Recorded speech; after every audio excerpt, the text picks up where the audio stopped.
Assalamualaikum warahmatullahi wabarakatuh.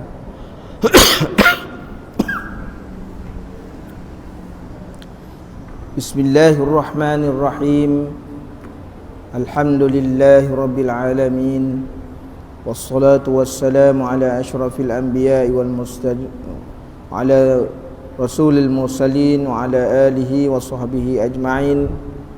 Subhanaka la ilma lana illa ma 'allamtana innaka antal alimul hakim wa la hawla wa la quwwata illa billahil aliyyil azim. Allahumma la sahla illa ma ja'altahu sahla wa anta taj'alul hazna idza syi'ta sahla. Allahumma faqihna fid din wa 'allimna ta'wil. Allahumma zidna ilma, amma ba'd.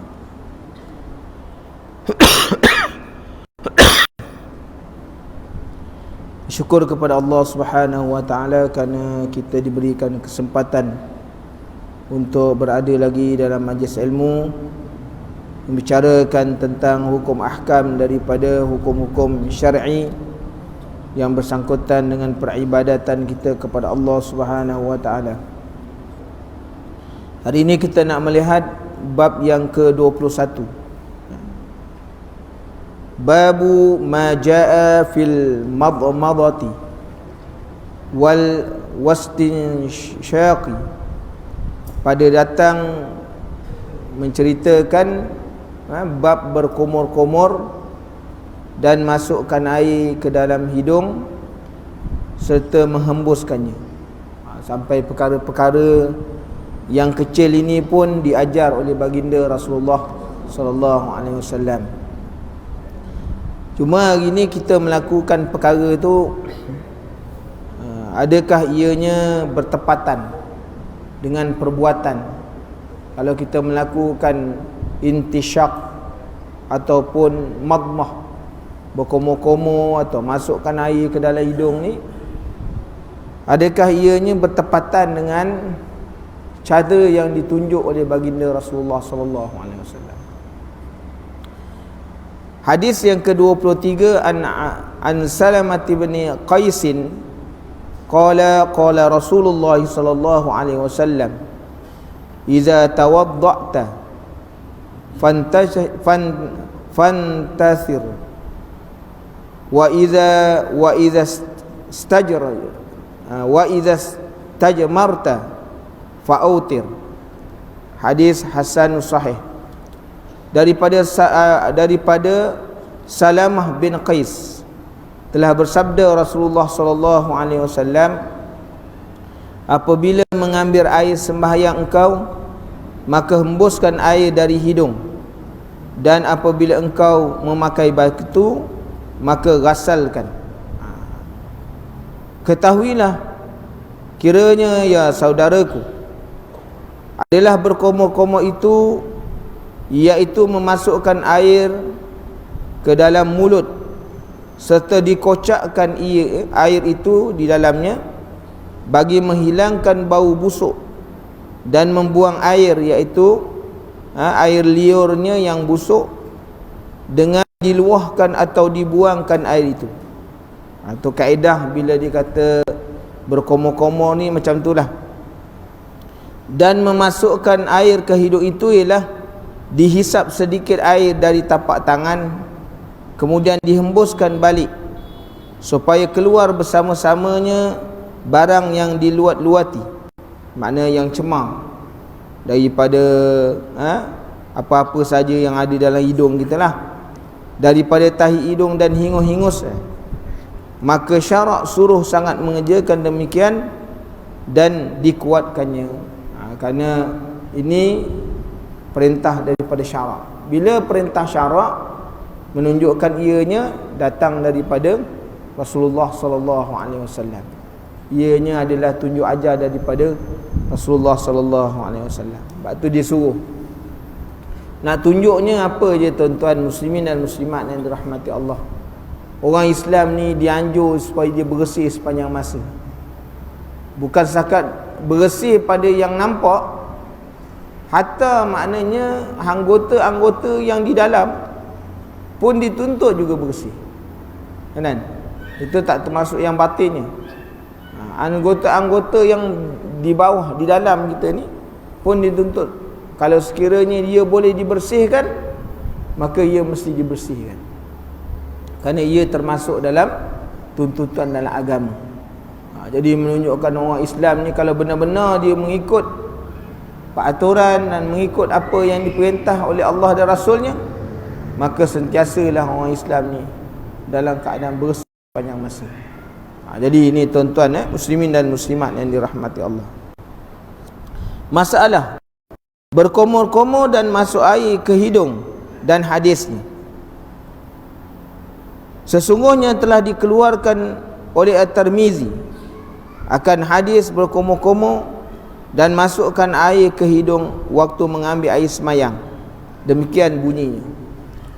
Jadi lebih-lebihan tuntutan untuk berkomor-komor ni ataupun masukkan air dalam hidung ni ialah lebih-lebih lagi waktu nak semayang, kan? Setiap kali kita nak mendirikan solat, bila kita mengambil wuduk, maka kita disunatkan untuk melakukan perkara yang demikian, kerana hadisnya disebutkan, ada dia punya sumber ambilan dia. Daripada Salamah bin Qais radhiyallahu an telah berkata Rasulullah sallallahu alaihi wasallam, "Iza tawadda'ta fantasir wa idza tajmarta fa'autir." Apabila mengambil wuduk engkau, maka hendaklah masukkan air ke dalam hidung atau ke hidung dan menghembuskannya. Dan apabila engkau memakai batu kerana istinja, maka hendaklah engkau gasalkan, iaitu 3, 5, 7 dan sebagainya. Ini kalau pakai batu lah, sebab ni semua dah dibicarakan. Maka dalam masalah yang lain, berkomor-komor dan hisap air ke hidung dan hukumnya, kita tengok hukum bagaimana perbicaraan dalam hukum fiqh berkenaan dengan orang berkomor-komor dan masukkan air ke dalam hidung. Berkata Al-Imam At-Tirmizi, dan telah bersalah-salahan ahli ilmu pada menghukumkannya atas orang yang tiada berkomor-komor dan menghisap air ke hidung pada waktu mengambil air semayangnya. Maka satu taifah, satu kumpulan mengatakan daripada mereka tiada dikembalikan kepada wuduk dan tiada mandi pada mandi junub, kerana biasa keduanya sunat daripadanya. Orang kalau nak mengambil wuduk, maka perbuatannya dengan perbuatan sunat dulu. Maka kalau sekiranya dia dah mengambil wuduk, dah selesai sampai membasuh kaki, tidak perlulah diulang lagi. Begitu juga orang yang mandi junub, mandi hadas besar. Ketika mana dia mandi hadas besar, dia belum lagi maknanya masukkan air ke hidung berkomor-komor, maka tak perlulah dia mengulang lagi, kerana hukum mandi itu sah dah. Adapun perbuatan masukkan air ke hidung berkomor-komor ni perkara sunat yang mesti dilakukan sebelum daripada membasuh anggota-anggota yang wajib pada semayang, ataupun mengambilnya ketika mana perkara sunat yang dilakukan sebelum orang mangkat hadas besar. Ya, orang mangkat hadas besar, maknanya sunat dulu dia mengambil wuduk dengan wuduk yang sempurna. Bila yang sempurna ni adalah perkara-perkara sunat di dalam wuduk tu tadi. Ya, termasuk daripada perkara ialah memasukkan air ke hidung dan maknanya berkomor-komor.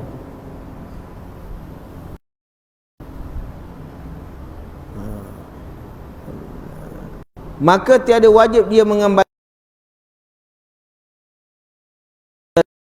dan tiada pada perkataan Malik dan Syafi'i. Ini pendapat Imam Malik dan Syafi'i. Dan berkata satu taifah yang lain, apabila meninggalkan akan keduanya pada mengambil air semayang hingga semayang ia, nasaya kembali ia semayang dan memikir mereka itu akan yang demikian pada wuduk dan mandi junubnya, bersama pada hukumnya, dan dialah berkata Abi Laila, Abdullah bin Mubarak dan Ahmad dan Ishaq. Kata satu taifah, sebahagian daripada ulama kata tak boleh. Kalau sekiranya dah semayang, ulanglah balik gitu. Mengulang balik, memikirkan macam mana cara supaya wuduk ni boleh dilaksanakan dengan membasuh semua anggota tadi. Begitu juga maknanya orang yang dah mandi janabah, dia kata, dah mandi junub dah. Jadi bila ada dua masalah, ada yang mengatakan ianya sunat, ada yang mengatakan ia sangat dituntut, maka dalam masalah kaedah fiqah, dalam masalah usul menyebutkan al-khuruju minal khilaf mustahabun. Sebab ada pendapat kata buat, ada pendapat kata tak buat, maka kita keluar daripada pendapat ni, ambil pendapat yang lebih kuat, yang menunjukkan ada perbuatan Rasulullah SAW melakukan. Makna bila kita nak ambil air semayang, yang afdalnya dan yang sunnahnya ialah berkumur dan masukkan air ke dalam hidung. Itulah yang paling afdal, kan? Walaupun ada pendapat kata tak payah. Nak kita keluar daripada dua-dua pendapat ni tadi, ambil pendapat yang lebih maknanya kuat. Dia sama ada perbuatan Rasulullah ni dia jadi sunnah walaupun dengan perkataan ataupun dengan perbuatan, kan? Jadi mana kita ambil Rasulullah tak pernah meninggalkan perbuatan berkumur-kumur, perbuatan maknanya masukkan air ke dalam hidung. Rasulullah tak meninggalkan, walaupun dia satu bukan yang wajib, tapi bagi seorang Rasul ni dia adalah khususiat. Jadi mengikut Rasulullah, itba' sunnah itu adalah lebih afdal daripada kita meninggalkan, kerana itu lebih dekat pada rasa cinta seorang umat kepada Nabi dia. Itu yang lebih baik, tuan-tuan, muslimin dan muslimat yang dirahmati Allah. Dan berkata Ahmad bin Hanbal, syak lebih kuatkan daripada berkumur-kumur. Mana masukkan air dalam hidung adalah lebih aula daripada berkumur-kumur. Dan berkata satu taifah, satu kumpulan, dikembalikan mandi junub dan tiada dikembalikan mengambil air semayang. Jadi dalam ni ada empat maknanya pendapat, kan? Pendapat yang pertama daripada Imam Malik dan Asy-Syafi'i, orang yang dah ambil wuduk, dah mandi, kalau dia belum, waktu sebelum ambil wuduk tadi dia tak masukkan air ke hidung, tak berkumur-kumur, atau sebelum dia mandi tadi dia tak buat yang demikian, maka tak perlu ulang. Itu satu pendapat. Satu pendapat lagi, kena ambil air semayang, tak buat, kena ulang balik. Dah mandi, kena ulang balik. Tu yang kedua, pendapat Abdullah bin Mubarak, Ahmad dan Ishaq. Pendapat yang ketiga, pendapat Ahmad bin Hanbal, Imam Ahmad mengatakan bahawa satu je yang amat dituntut, iaitu maknanya disuruh kita masuk air ke hidung. Adapun berkumur-kumur tidak diberatkan. Maknanya kalau tak buat tak apa. Dan pendapat yang keempat, kalau sekiranya dah mengambil air semayang, dah mandi junub, maka tiada dikembalikan. Tak payahlah. Tiada kembali pula mengambil air semayang dan sebagainya. Jadi ini adalah pendapat Sufyan As-Sauri dan sebagian daripada ahli Taifah. Jadi begini, tuan-tuan. Jadi kita keluar daripada pendapat-pendapat yang ni, buat yang mana lebih dekat kepada sunnah Rasulullah sallallahu alaihi wasallam. Masalah berkumur-kumur dan hakikatnya telah berkata ashab kita. Ashab kita ni ialah pendapat daripada Asy-Syafi'i. Bermula yang sempurnanya berkumur-kumur itu bahawa memasukkan air ke dalam hidung, kemudian dikocakkan ia ke dalamnya. Mana masuk air dalam hidung, gerak-gerak kan, dipusing-pusing dengan air, baru dibuangkan. Dan adapun sekurang-kurangnya maka iaitu dijadikan air di dalam mulut itu sahaja dengan tiada dikocakkan atas kaul yang masyhur yang berkata dengannya oleh jumhur. Ada yang mengatakan bahawa terhasil maksudnya berkomo-komo ni, kita masukkan je air dalam mulut cukup, tanpa digerak-gerakkan, masukkan buang, masukkan buang, itu je. Macam orang kata salin air lah. Macam itulah kan, masukkan air dalam mulut, buang, tak payah dikocak-kocakkan. Jadi pendapat yang pertama tadi, masukkan air dalam mulut, digerak-gerakkan, dipusing-pusingkan air dalam tu, lepas tu dibuangkan. Ni pendapat-pendapat ni kita tengok kan. Jadi kalau sekiranya ada orang buat masuk air dalam mulut buang, masuk air dalam mulut buang dekat apa ni, tempat wuduk kan, itu terhasil juga nama yang dikatakan berkomo-komo. Sebab ada pendapat yang mengatakan yang demikian. Kalau sekiranya orang masukkan air dalam mulut dia, lama dia baru dibuang kan, terhasil juga, kerana namanya itu berkomo-komo juga. Jadi kalau kita tengok ada orang masukkan air kat paip, masuk buang, jangan kita marah lah, kerana itu namanya termasuk di dalam yang dikatakan maknanya orang yang berkomo-komo, mad, masuk berkomo tu terhasil. Jadi tuan-tuan, muslimin dan muslimat yang dirahmati Allah. Dan kata satu jamaah daripada ashab kita, disyaratkan kocak jua, dan ialah seumpama perselisihan pada menyapu kepala. Biasanya jikalau menghantar ia akan tangannya pada yang basah atau kepalanya, dan tiada menjalan ia akan dia, maka hasil sapu. Dia masalah macam sapu jugalah. Sapu kepala ni, kalau tangan dah basah, kena letak aja, terhasil. Kalau sekiranya tangan dia basah, dia ambil menyapu kepala, disapu sampai ke belakang, terhasil juga, namanya terhasil. Jadi kalau ada orang ambil air semayang waktu sapu kepala, fagsilu wujuhakum wa aydiyakum wamsahu, dia letak aja tangan dia atas, basuhkan tangan, letak je atas kepala, kena pada rambut, maka juga itu namanya termasuk dia kata wamsahu birusikum, terhasil juga. Ini perbahasan daripada ulama, tuan-tuan. Maka kaul yang asahnya, ini pendapat yang paling baik, pendapat yang paling bagus, yang asahnya, hasil sebagaimana memada sampai air kepada sekalian anggota dengan ketiadaan berjalan tangannya. Jadi yang paling bagusnya kalau kita berkomo ni, kita gerakkan air itu di dalam mulut, kan?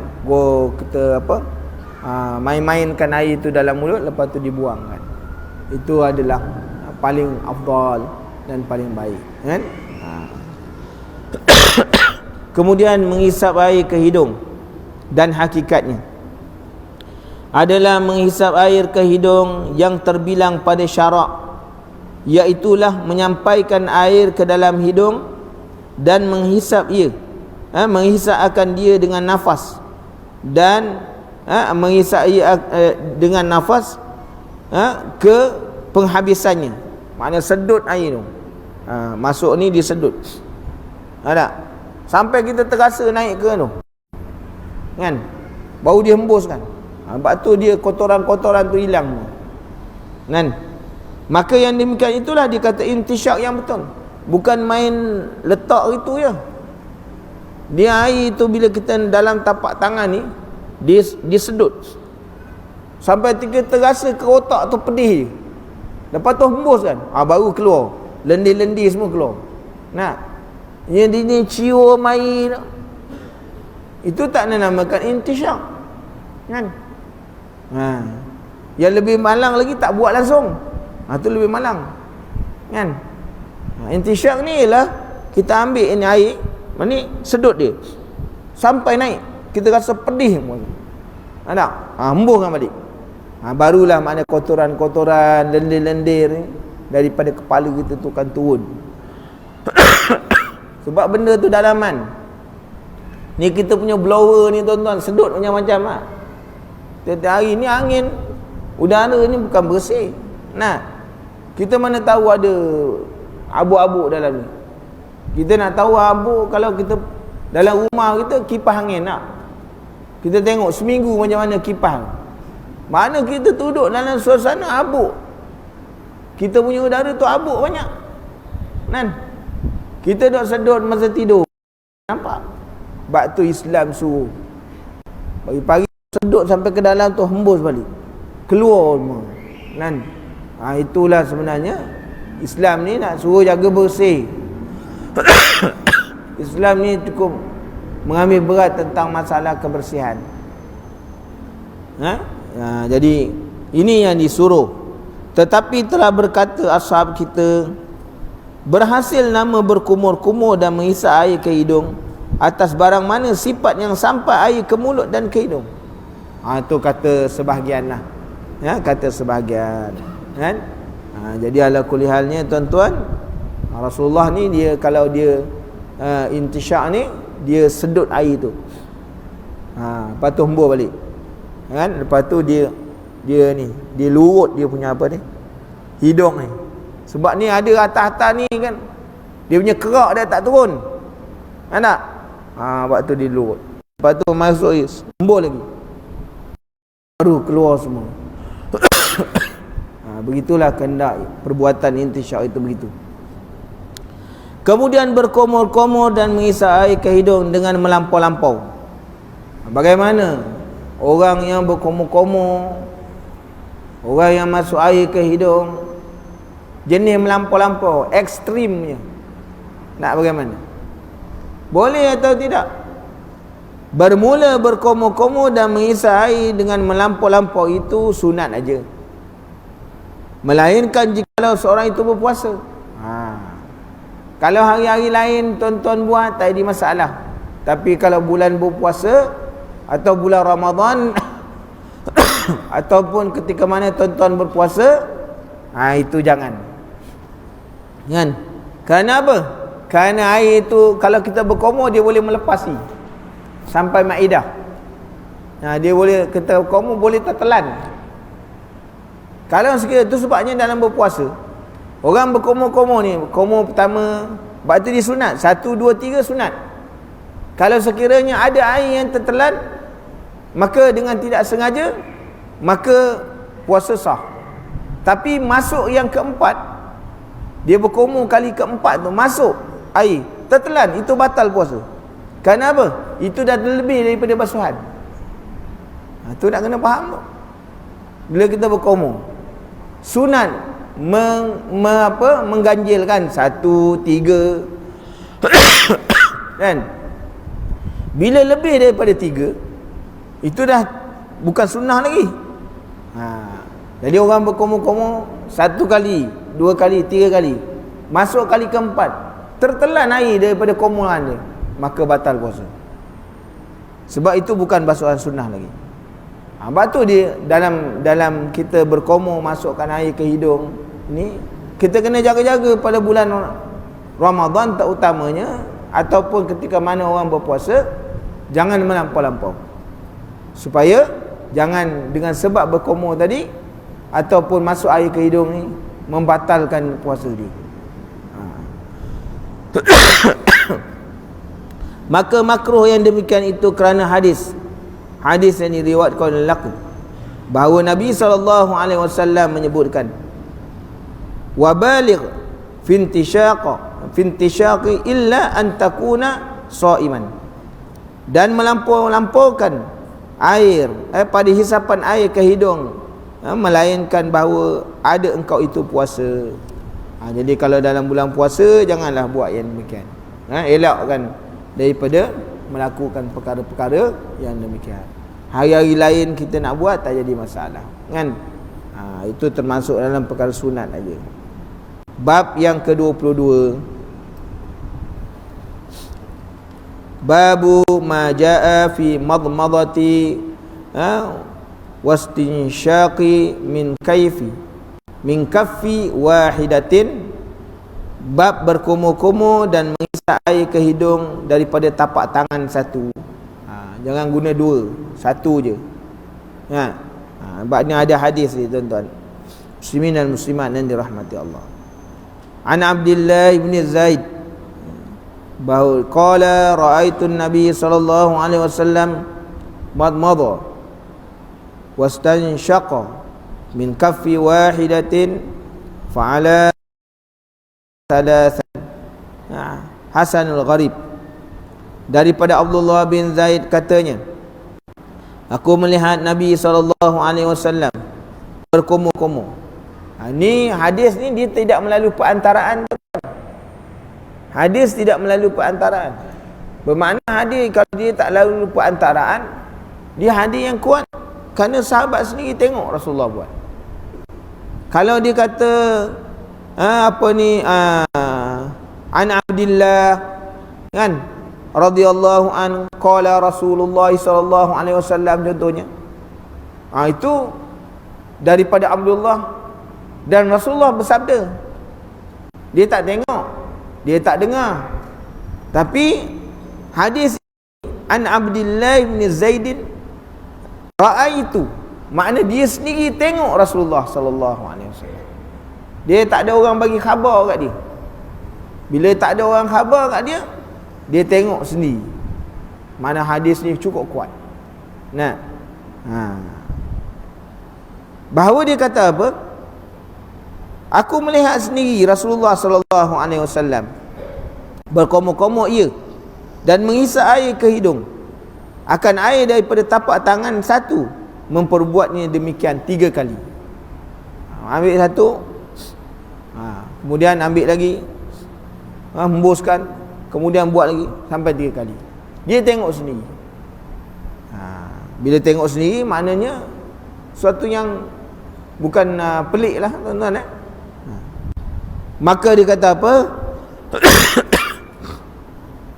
Berkomor-komor dan intisyak tapak tangan satu. Dan hadisnya tadi kita lihat hadisnya dia sebut, hadis diriwayatkan oleh Abdullah bin Zaidin dalam bab ni. Maka hadis ni dipegang. Kita melihat masalah yang ke 146, berkumur-kumur dan intisyak tapak tangan satu dan hukumnya. Kita tengok hukum perbahasan daripada Abu Isa At-Tirmizi.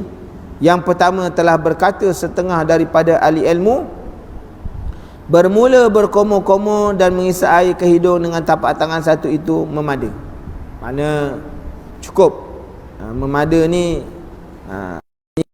boleh dilakukan. Dan setengah daripada ahli ilmu bermula menceraikan di antara berkomor dan intisyak itu lebih suka daripada kami. Mana ada orang buat dengan sekali masuk air ke ni komor sedut air. Satu tapak tangan cedok ni masuk air mulut sikit, masuk ke hidung sikit. Maknanya satu. Kan? Menceraikan berkomor-komor. Tapi kebanyakan ahli ilmu kata jangan buat begitu. Eloknya dipisah-pisahkan. Mana masuk air ke hidung dulu selesai 3 kali, kemudian ambil air lain berkomor pula. Dia tak suka kalau sekiranya satu cedokan ini untuk 2 perbuatan. Mana masuk air ke hidung dan berkomor-komor. Sebahagian tak bersetuju. Tak setuju pada itu. Yang ketiganya, kata Imam Syafi'i, jika menghimpun seorang akan berkomor-komor dan menghisap air ke hidung pada satu tangan, maka iaitu memada. Dan jika menceraikan antara keduanya, itulah yang lebih suka kepada kami. Mana ambil air satu apa nak kata ni bahasa Malaysia kurang satu cedok satu raut. Mana orang bahasa Malaysia? Patutlah orang Cina pun marah kita. Dia kata apa orang Melayu, bahasa Melayu tak tahu. Ini satu kaut dah kan. Jadi kata Imam Syafi'i, satu kaut ni kalau masuk ke hidung dan berkomor, maka itu dikira juga. Tapi pada dia kan, pada Imam Syafi'i ni, dia lebih suka air ke hidung sekali, dah selesai ke hidung, buat pula ke mulut. Itu yang lebih disukai oleh Al-Imam Syafi'i pada mazhab Syafi'i. Itu lebih disukai. Jadi terpulanglah tuan-tuan, kita nak buat yang mana tak? Kalau buat macam ni sekali jalan pun boleh. Yang tak boleh tak buat-buat. Itu yang tak boleh. Itu yang tak boleh, itulah dia tuan-tuan. Okey. Masalah berkumur-kumur dan intisyak yang afdal. Kita tengok macam mana kaedah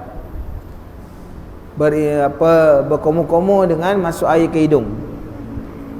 Berkata Imam Tirmizi, ada 5 kelakuan ataupun 5 cara yang dikata menghisap air ke hidung dan berkumur-kumur ni dia afdal. Yang pertama, berkumur-kumur dan intisyak dengan 3 cebok. Rupanya cebok ni. Kalau cebok ni orang sebelah utara kata gayung, pakai gayung macam ini kan. Dengan 3 cebok tangan, berkumur daripada tiap-tiap satu cebok itu, kemudian langsung intisyak. Yang pertama, mana yang pertama, kelakuan yang pertama, satu kali ambil air gitu, jalan untuk 2 sekali, masuk ke hidung dan berkumur sekali. Sekarang balik cubalah praktis buat macam mana. Ambil air, masuk sikit air dari sini, kemudian tolak untuk disedut. Kan? Cuba buatlah. Orang tua-tua kita pandai. Kan? Kita ni tak apa pandai sebab tak buat. Kan? Okey, itu yang pertama. Yang kedua, menghimpunkan di antara berkumur-kumur dan intisyak dengan cebok tapak tangan satu kali, kemudian berkumur daripadanya 3 kali berturut-turut, kemudian intisyak daripadanya 3 kali berturut-turut. Yang ini pula buat berasing-asing. Secara berasing-asing. 3 kali untuk masuk air ke hidung, 3 kali untuk berkumur-kumur, buat 3 kali. Menghimpunkan, yang ketiga, menghimpunkan antara berkumur-kumur dan intisyak dengan cebok tapak tangan 1 kali jua, tetapi berkumur-kumur 1 kali, kemudian intisyak sekali, kemudian berkumur-kumur sekali, kemudian intisyak sekali, kemudian jadi begitu. Mana menghimpunkan berkumur-kumur dengan intisyak ni dengan 1 kali je. Mana buat sekali je, kumur masuk di hidung dia. Tak? Jadi itu perbuatan yang ketiga. Yang keempat, diceraikan. Diceraikan. Mana berkumur lain, intisyak lain. Kan? Dia buat 3 kali. Kemudian yang kelima, diceraikan dengan 6 cebok tapak tangan, berkumur dengan 3 kali cebok, kemudian menghisap air dengan 3 kali. Jadi tuan-tuan, mana semua kelakuan ini kita boleh buat. Kerana itulah yang disebutkan dari sudut kelakuan yang paling afdal. Jadi kalau kita nak pegang, kita ni bermazhab Syafi'i dia lebih suka kalau sekiranya masuk air ke hidung dengan mulut diceraikan. Kan? Itu lebih disukai dalam mazhab Syafi'i. Tapi kalau ada orang buat masuk air mulut kemudian disedut ke hidung, itu juga ada perbuatan Rasulullah sallallahu alaihi wasallam. Jadi semuanya tak jadi masalah. Sebab ni orang belajar dia lain. Dia belajar tu kalau dibuat kena semuanya jadi sunnah Rasulullah sallallahu alaihi wasallam. Jadi tuan-tuan, pentingnya ada ilmu. Tak ada ilmu masalah. Kemudian berkomor-komorkah dahulu atau intisyak dulu? Mana nak buat? Nak masuk air hidung dulu ke? Nak berkomor dulu? Telah ittifaq segala ulama atas bahawasanya berkomor-komor atas sekalian kaul didahulukan dahulukan dia atas intisyak, dan sekian sifat yang tersebut disebutkan di dalam masalah 147. Mana disuruh kita berkomor-komor dulu, lepas tu baru masukkan air ke hidung. Jadi begitulah perbuatan yang afdal, kan? Jadi disebut pada kita ni ada dua wajah. Bermula yang azhar, yang paling azhar ni makna yang paling afdal. Daripada keduanya disyaratkan dengan yang demikian itu kerana berlainan dua anggota. Yang paling afdal ialah terpisah, dipisahkan di antara mulut dengan hidung. Kerana apa? Kerana dia adalah dua anggota yang berlainan. Dan wajah yang keduanya sunat, hukum mendahulukan yang kanan atas yang kiri. Ini yang dipegang pula. Maknanya yang atas dulu lebih afdal daripada yang bawah. Jadi gitu. Seumpama yang kanan lebih dahulu daripada yang kiri. Masalah berkomor-komor dan intisyak atas 4 mazhab. Mazhab Maliki dan Syafi'i dan ashab keduanya, bahawa kedua-dua ini sunat pada mengambil air semayang dan mandi junub. Ingat tuan-tuan, kita pada mazhab Syafi'i masukkan air ke hidung, berkomor-komor sunnah. Bila perbuatannya? Ketika mengambil wuduk, dan ketika mana orang sebelum mandi junub dia ambil air semayang untuk sebelum mandi junub. Sebab orang mandi junub ni sunat dia mengambil wuduk terlebih dahulu, seperti mana wuduk solat. Sekiranya dia mandi junub tadi, dia tidak melakukan perkara-perkara yang membatalkan air semayang dia, maka air semayang tu boleh digunakan untuk dia mendirikan solat. Faham? Tapi kalau sekiranya waktu dia mandi, dia melakukan perkara-perkara yang membatalkan wuduk, maka dia kena ambil air semayang balik semula, sebab wuduk dia dah terbatal. Kan? Ni kita kena ingat. Sebab tu ada orang kata semayang, dia ambil mandi junub boleh terus semayang. Dia tak terang habis-habis, sebab sunnah orang yang mandi junub ni mengambil wuduk dulu. Wuduk yang macam mana? Wuduk ketika mana mengambil semayang. Kan? Dia maksudnya semua anggota berkomor-komor dan sebagainya. Maka adakah semayang itu dikira? Itu dah dikira dia mengambil wuduk. Kan?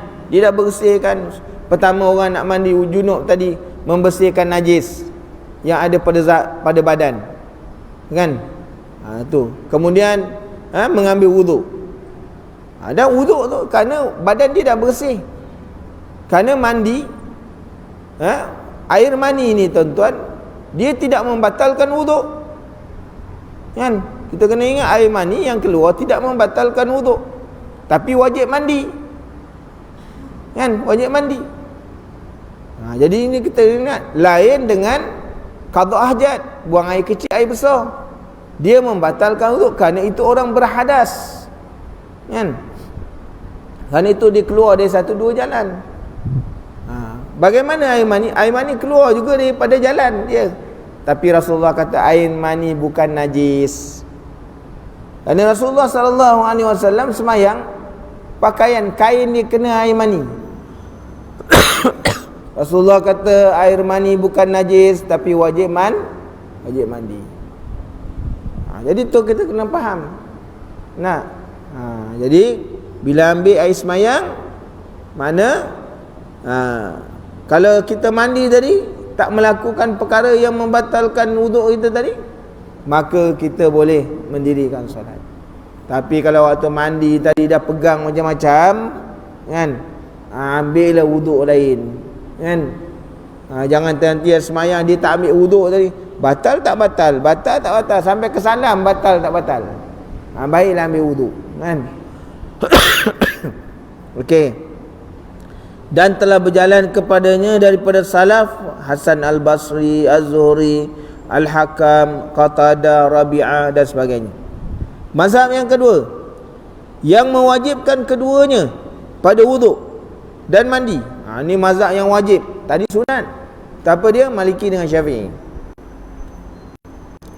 Siapa yang mengatakan wajib ni wuduk dan mandi melainkan keduanya? Dan inilah dalil yang masyhur pada Ahmad bin Hanbal. Mana Hanbali, kalau sekiranya ambil air semayang tak berkumur, tak ambil basuh air masuk ke hidung, maka wuduk tak sah. Kalau mandi tak melakukan ini, maka mandi junub tak sah. Ini mazhab. Kita kena faham. Kan? Itu mazhab yang dipegang oleh Ahmad bin Hanbal. Walaupun Imam Ahmad bin Hanbal ni berguru dengan Syafi'i. Kan?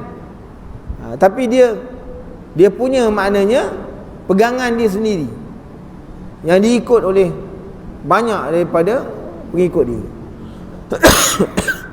Okey. Siapa dia yang mengikutnya itu? Dan dia kata mazhab Ibnu Abi Layla. Ini mazhab yang kecil. Hamad, kemudian Isa bin Arwah dan Atta. Okey. Mazhab yang ketiga, bahawasanya kedua-duanya wajib pada mandi sahaja. Ni dipegang oleh apa? Mana pada wuduk tak wajib. Membasuhkan air ke hidung, berkomor-komor tak wajib pada ambil wuduk. Tapi pada mandi wajib. Siapa yang pegang pendapat ni? Iaitu Abu Hanifah.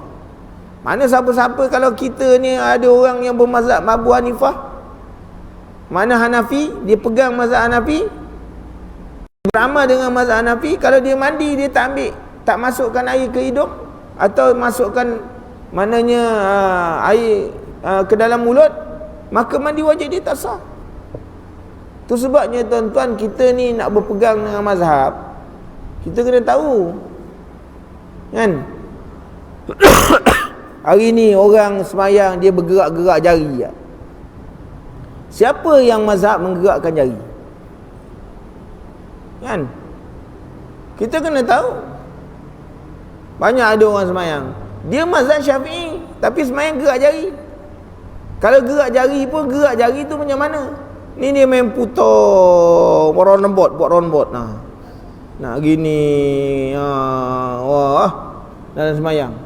Dia faham tak? Dalam mazhab, menggerakkan jari ni lah ke kiri dan ke kanan. Gitu. Kan? Ini dia putar seluruh alam pergi. Kan?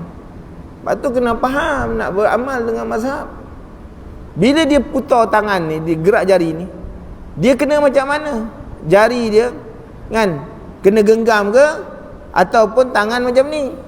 Dia kena tahu. Lepas tu kita, tuan-tuan, hari ni orang mai ikut dia kan. Dia ikut bukan dia faham pun. Dia tak faham. Kita tak faham. Sebab tu kita nak beramal, ikutlah mazhab yang kita ada, yang kita tahu. Mazhab Syafi'i ni kan senang kan cara beramal.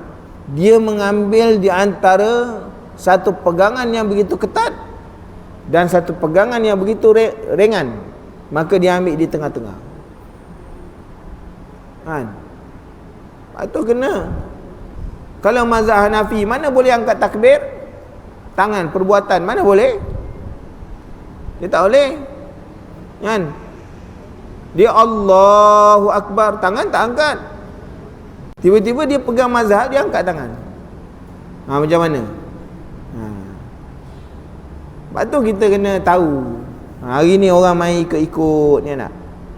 Sebab tu pendapat yang ketiga daripada mazhab Abu Hanifah, kena berkumur, kena masuk air dalam hidung ni ketika mana mandi wajib je.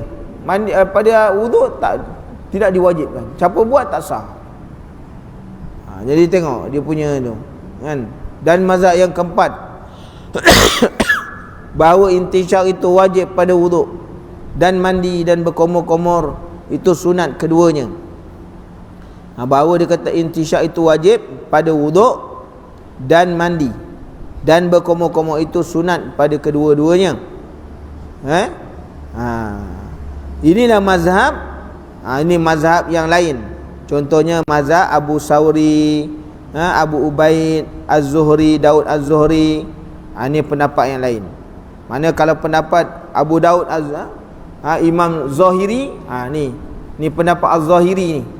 Satu pendapat, satu mazhab yang tak diikut, tak ramai dia punya pengikut dia. Tapi dia mazhab. Dia mengatakan apa?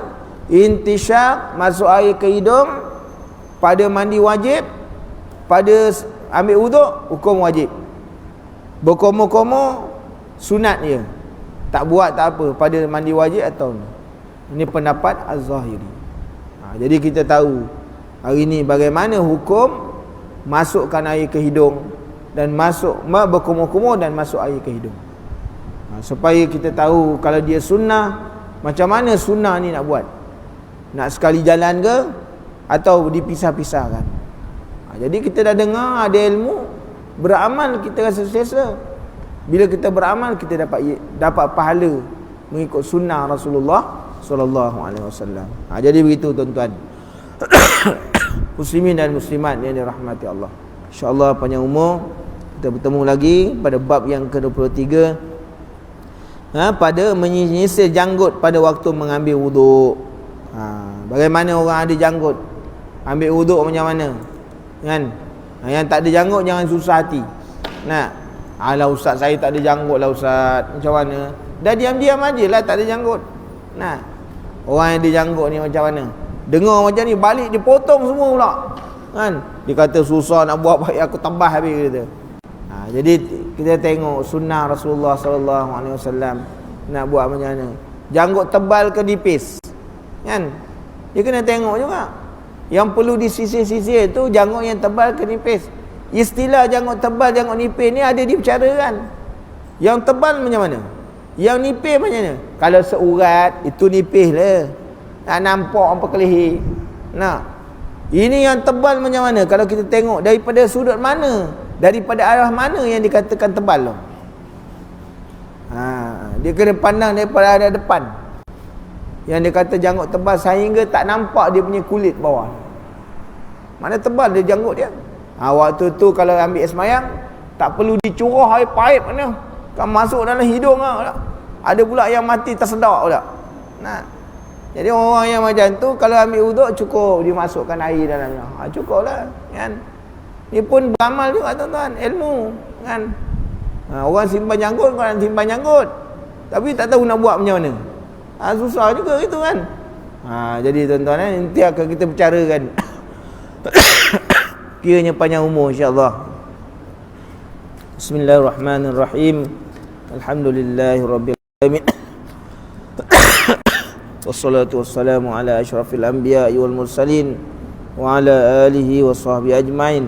Allahumma inna nas'aluka ilman nafi'a wa rizqan thayyiban wa amalan mutaqabbala. Allahumma faqihna fid din wa 'allimna at-ta'wil. Subhanakallahumma bihamdika asyhadu an la ilaha illa anta astaghfiruka wa atubu ilaik. Subhana rabbika rabbil izzati amma yasifun. Wassalamun alal mursalin walhamdulillahi rabbil alamin. Barakallahu fiikum. Wassalamu alaikum warahmatullahi